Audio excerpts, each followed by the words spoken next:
Oh, what are we doing? Hello. Welcome! Yay!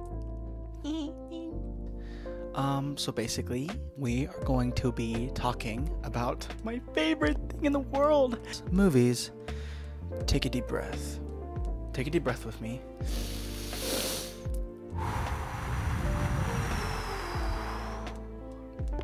Do you feel better now? I also have a microphone. Guys, I feel really professional. Don't you think?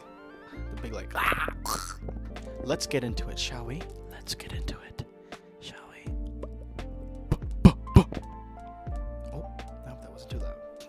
So, as a brief introduction for this video, we are going to be talking about my top 10. Yeah, top 10. So, my top 10, this is something, you guys, I like to think of myself as a person who takes their top 10 seriously, but I really do think it's something special to me.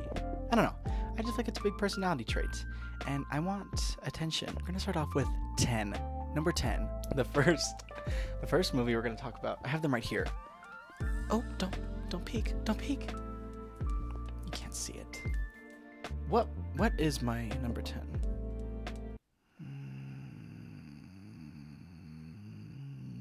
Oh, okay. Ding! After Hours. I am just beat. Why don't you just go home? Well, I've been asking myself that one all night long. Starring Griffin Dunne, directed by the Martin Scorsese. Now, this movie is a very recent addition, but I believe it to be very good, very funny. One of the funniest movies one of the only movies I've laughed out loud. First off, just very clever, very fun. You just go on this, as a brief synopsis, you follow this guy on this endless night, and it's just a non-stop entertainment. I think I give it a 4.5 out of 5, 5 out of 5. Probably all these movies are like 4.5 out of 5. I'm very liberal with my ratings anyways, so. But yes, if you haven't watched it yet, After Hours, get to it. Very funny. Okay, number 9. What is number 9? It's just so fun because you have 10 films that just define basically who you are as a person. Rope. 1948's Rope. You're not frightened anymore, are you, Philip? No. Not even of me? Starring James Stewart, Farley Granger, and John Dahl. Rope was based off of a play from 1927, 1928 or something. Basically, it is gay. Are you crazy? Are you out of your mind? The play was written in a way that was very clever because it kind of hid the homosexuality of it all. Basically, it's about two gays who commit murder. Because they throw a party. They put the dinner spreads on top of the chest that they bury him in. Again? Well, Oh, yes! All the amazing, beautiful, innuendous terms, and the script is really good. Moving on to number 8. Let me check again for my number 8. Aha. Ew. Fallen Angels. 我只带了那一卷录影带。临走之前，我看了很多次。 If I'm, gaining the attention of fellow movie enjoyers, you've seen this.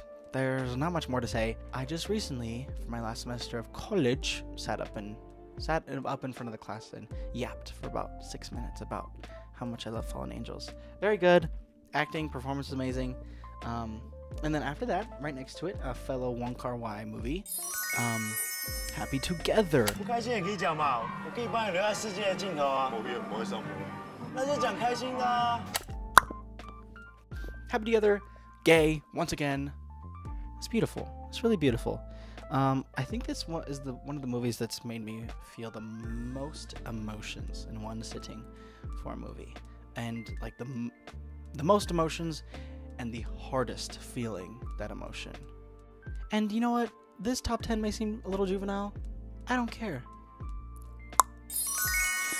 Dream Girls. Absolute classic. This cast is very star-studded. I think it's just the songs are infectious. It's amazing to see beautiful women on the beautiful screen doing beautiful things. I love women. I love beautiful women. Moving on to the next film. Where are we? Top 5 already? Oh my goodness. I feel like I'm kind of rushing this. But the thing is because I'm scared, okay? The thing is because I'm very scared. First of all, I played around with this microphone last night. And I'm hoping and praying to God that it sounds okay. And I don't know if I'm too loud because but I'm trying my best.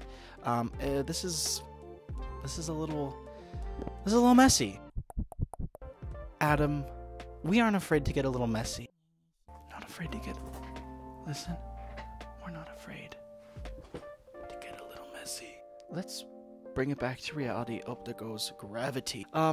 Best movie. Once I watch a movie, it shoots straight to the top and then makes its way down a little bit as it mellows in my brain catacombs and tunnels. And so, number 5, we have Romeo and Juliet, 1964. Swear by thy gracious self, which is the god of my idolatry, and I'll believe thee. Now I feel like every time I talk, I feel like I sound like a fucking nerd. Anyways, fun fact, I did play Romeo and Romeo and Juliet, and it's a very special story. I think that they did no wrong, and they really did justice to an amazing play by Billy himself. Alright, top 4. Letterboxd top 4. This is where it counts. Okay, folks. At number 4, we have Paris is Burning. Absolutely stunning. You left a mark on the world. If you just get through it. This is a more recent one. Just bought this at Barnes & Noble like maybe 3 weeks ago. I have been warming up to documentaries, and I feel that I really haven't appreciated documentaries as much as I should be. And this is an amazing one, a really good example of how to tell a story in something that exists in real life by making it really easy, comfortable to watch, really fast, really short runtime, just showcasing all the amazing queer talent and the people that kind of built this world that we live in today. And it's very, very good. The scenes in the ballroom are just really, you feel like you're in there. You can hear it. You can all the senses, are there. And I think it's something magical when a filmmaker is able to achieve that. So good job. Top 3. Now these 3 pretty much have not changed for a while now. But we have an American Werewolf in London. It's a full moon. Beware the moon and stick to the road. Oops.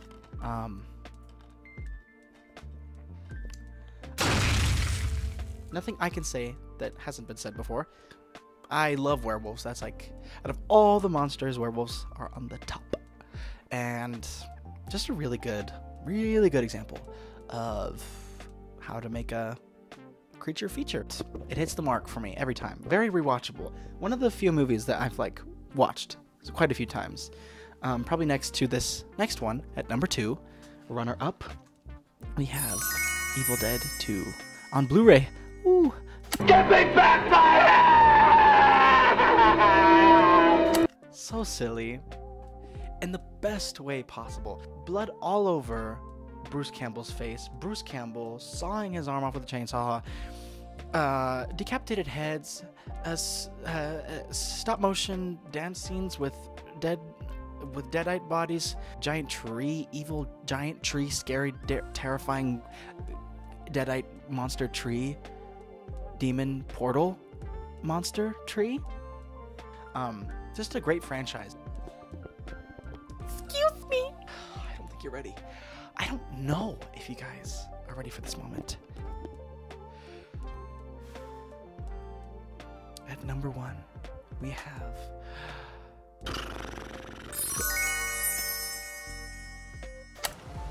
some point, you gotta decide for yourself who you want to be. Can't let nobody make that decision for you. Moonlight is one of the best movies ever made. I've seen it as of right now one time, and but it's in my head. It's just plastered all over the walls inside of my tiny little brain, and I think about it all the time. It's just one of those movies, you know. I remember everything about it, and I've seen it one time, but it made such an impact. And this was like probably in 2019, so 5 years ago, which is absolutely bonkers. No, but kind of every point that I think about filming, daydream about filming, creating my own project, Moonlight is always leading my ambitious goals, dreams, and aspirations. Well, we made it. We did it, Joe. I might not. So, actually, hold on. Here. Oh, thumbnail. That was my top 10 movies. Anyways, thank you for letting me rant about my favorite movies for approximately 28 minutes and 42 seconds. I could go on and on forever. And you know what? I really didn't say much. I really could say more. For the sake of me being terrified whether these clips are actually good, and if for the past 30 minutes my face has been in focus or out of focus the whole time, that may change things. But this is fun. Who knows? This may never even see the face of the internet. It's really hot. I'm gonna take my hoodie off. And I have talked about all my movies. And right now, it feels very jarring to potentially post, know that I'm going to be posting this, because who knows? I may not, like I said.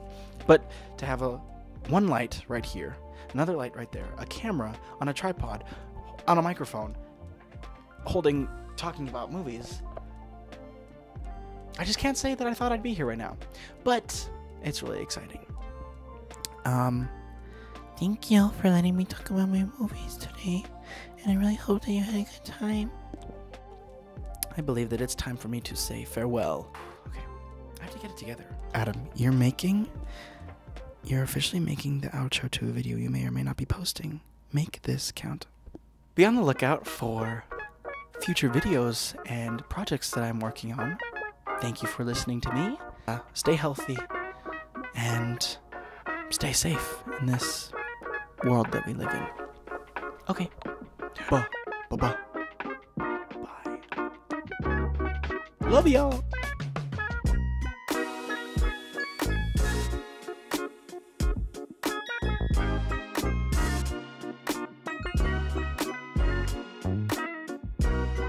Leave your comments in the comment section below if you want to fight with me, if you disagree.